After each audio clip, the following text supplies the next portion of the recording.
Can he take the lead? Yes, he can. He shoots! Whoa, Lawson! Think about what you're doing. I'll clean that up. I promise. After this. Sorry, Mom.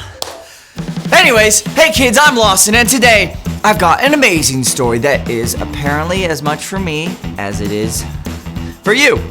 It's from this kid Sam that my cousin knows.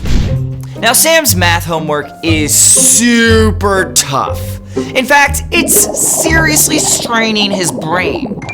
So, even though he's not supposed to get on a screen until he's done with homework, Sam figures a few minutes of row build will actually help his focus. But a few minutes turns into a lot of minutes, and then the tablet glitches and locks up. Sam is frozen.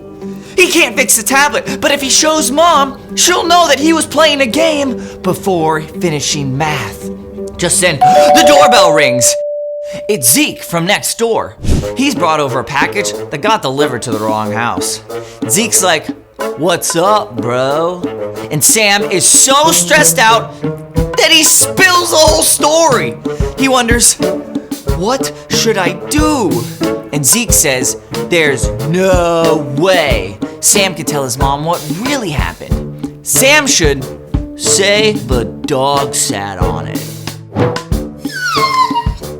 Or maybe Sam should say, my little sister took it and spilled juice all over it before dropping it in a volcano. And Sam says, think about it. But before Sam can do anything, Mom tells him that Uncle Joss is here for dinner. And usually Sam loves hanging with Uncle Joss. But today, Sam feels like he had a huge weight on his shoulders. And Uncle Joss asks, what's getting you down, kiddo? And Sam's like, so, if you accidentally messed up. And then Sam asks what Uncle Joss would do if he made a big mistake. And Uncle Joss says, it's always best to tell the truth. Now, Sam's got to figure out the wise thing to do. He can hear Uncle Joss saying, tell the truth, tell the truth. And Zeke is shouting, hide it, hide it, tell the truth, hide it, tell the truth, tell the truth, tell the truth. And Sam is like, stop it! And at last, Sam takes a deep breath and tells his mom what happened. And even though Sam does lose all of his game time for the week, he feels like a huge weight is gone. And Mom is super proud of Sam for making the wise choice to tell her. And then they all vacation on a volcano to celebrate. So kids, always keep your technology away from lava. But also remember this, that wisdom is finding out what you should do and doing it. Like cleaning up this mess. Or maybe not playing basketball in the house. Or that too. Yes, as well also. Anyways, see you guys next time. Sweet, sweet.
See farther than mine.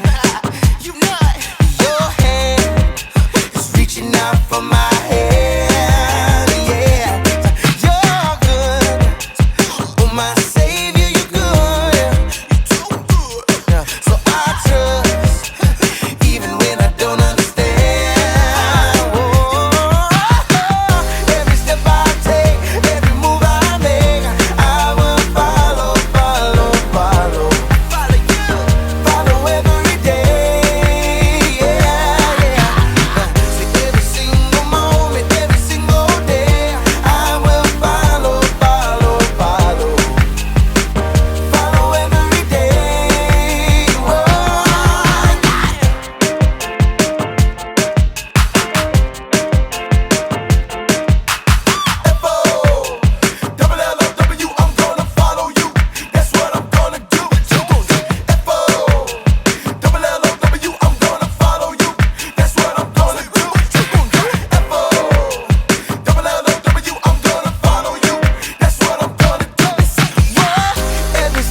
to Story Lab.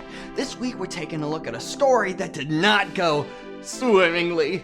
We'll meet a guy who listened to some bad advice that sunk an entire kingdom.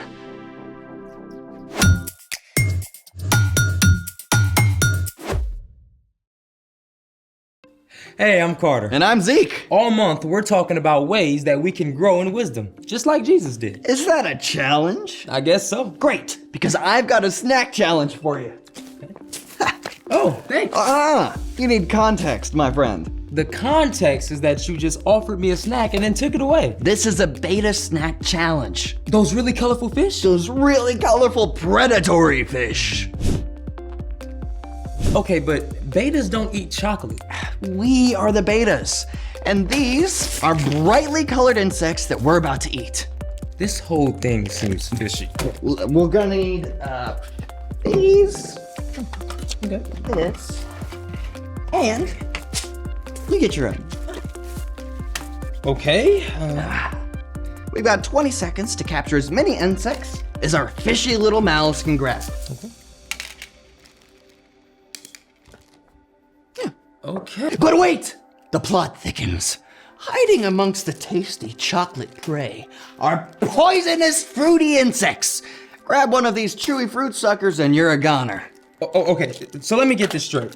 I'm trying to quickly snap up chocolate candies. Yep. While avoiding any chewy fruit-flavored candies? Spot on. Got it. Okay. We're gonna need to pour these out onto the plate. Yep. Just pull them all out. Okay. M&M's. We pour these all poisonous. Oh. Yeah, you mix them Watch in. out, they're poison. Can we get a timer? Oh, perfect. All right. Okay. 3, 2, 1, go, go. Is that one red? Okay, orange, brown. yellow. Yep. There we go. 2 more. Yep. You're grabbing the poisons right there. Never mind. All right. That's it. That's time to go. Okay, let's count. 1, 2,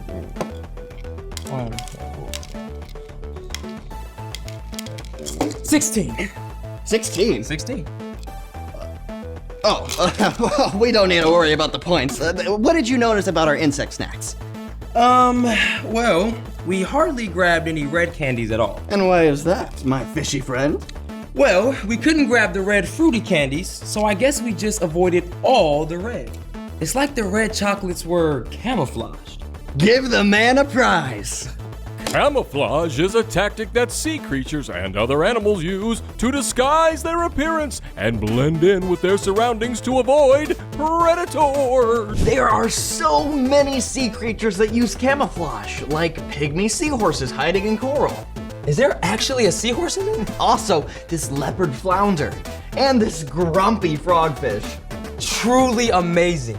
Don't octopi use camouflage too? Get ready for it.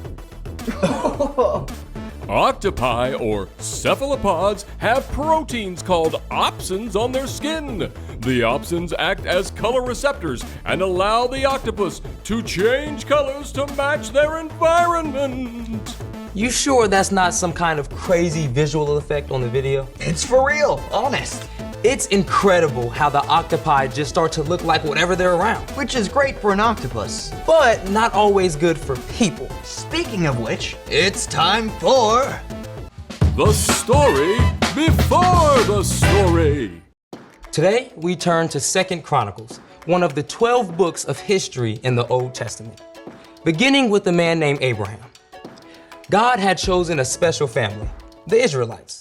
Unlike every other nation, the Israelites had no king but God. But the Israelites really wanted a human king, so God gave them one.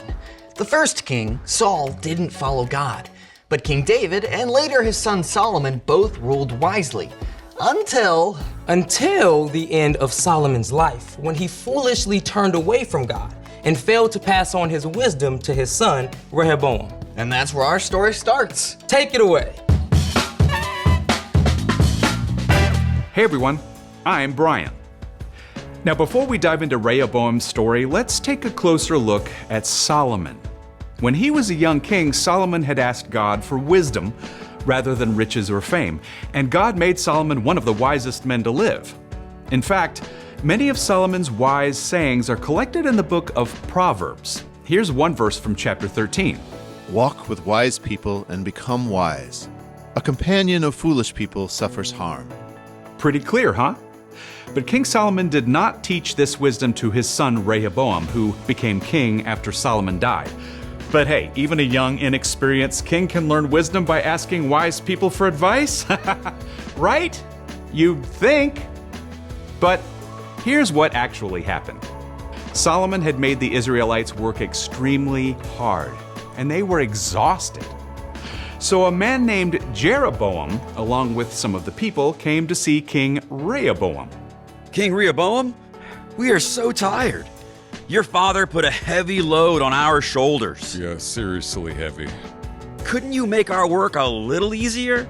Just a tiny bit? Do that, and we'll serve you. Yeah, for reals. We'll be all in. What do you say? I need to think about this. Come back in 3 days and I'll give you my answer.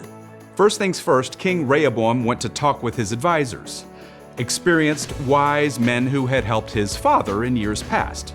Young King Rehoboam, you should say yes to their request. If you give them what they want, they're sure to give you what you want. Loyalty and service. So far so good, right? Walking with the wise, But, plot twist, King Rehoboam did not stop there. He went to find his own buddies, young, foolish guys with zero experience running a kingdom. Listen, Ray, you're the man now. Yeah, don't make their work easier. Yeah, you should make it harder. Totally. Let them know who's in charge. Yeah. Okay, does that sound very wise to you? Yeah, not so much. But Rehoboam liked the idea of making a show of his power. And when the workers returned 3 days later, they got their answer. You think my dad, King Solomon, was tough? I got news for you. I'm even tougher. He made you break rocks? Well, I'm gonna make sure the rocks break you. This sure was not what Jeroboam and the Israelites wanted to hear. They had made a reasonable ask, but Rehoboam was choosing to make things worse for them. That does it. We don't want any part of you and your family anymore. People of Israel, let's go back to our homes.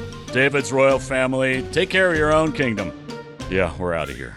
Rehoboam had chosen to listen to the foolish words of his friends rather than the wise words of his experienced advisors, and it led to disaster. From that time forward, the kingdom was split in two parts, Israel and Judah, and the people strayed farther and farther from God. The end. I think I speak for Carter when I say, whoa. Yeah, what he says. So much awful stuff that came from hanging out with unwise people. Maybe there can be some good, too, if we learn from Rehoboam's mess-ups. Oh, for sure. That's part of wisdom, learning from mistakes, whether they're yours or somebody else's. So, what's our part in the story? Well, God wants us to become more like Jesus in everything we do, including our choices. We can grow in wisdom by spending time with people who follow Jesus and make good choices. And wisdom is finding out what the right thing to do is and doing it. Sometimes that means not being too cool to ask your parents or some other wise grown-ups for advice and help. Yeah, and noticing which friends or classmates are choosing wisdom. Good idea. It's important to be friendly and kind to everyone, but you want to spend the most time with your wise friends. You know, I think I'm a little wiser just from hanging out here today with you, Brian. Hey, what about me? Oh, you too, Carter. I think you guys got it. See you next time. So, here's the thing. Hang out with wise people. That's why we like hanging out with all of you. Now, I think it's time to bring the Story Lab in for a landing. Thanks for joining us in the Story Lab. See you next time.